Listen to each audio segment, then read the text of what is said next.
Në prag të ndeshjes së tretë në grupin e 4 të Ligës C të UEFA Lige e Kombeve kundër Letonisë, reprezentacioni i Maqedonisë së Veriut nga dita e djeshme ndodhet në qytetin Riga, ty ku nesër do të zhvillohet ndeshja. Në bazë të informatave nga stafi i reprezentacionit, atmosfera në grup është në nivelin e duhur. Këtë e pohuan edhe disa futbollistë me të cilët arritëm të kontaktojmë në Riga. Maqedonia kërkon vetëm fitore në këto dy transferta për ta konfirmuar vendin e parë në grup Ligë të Kombeve.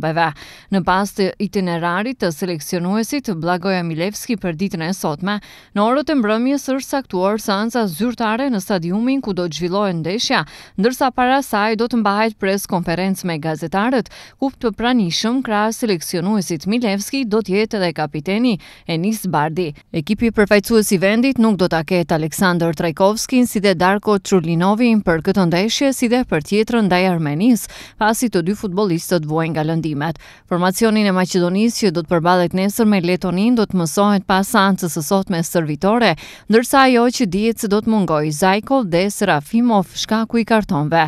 Kujtojmë se ndeshja Letoni-Maqedoni e Veriut zhvillohet nesër me fillim në orën 18, ndërsa më 13 tetor në Erevan zhvillohet dueli Armeni-Maqedoni e Veriut për të ndjekur ndeshjet kualifikuese për UEFA Ligë e Kombeve.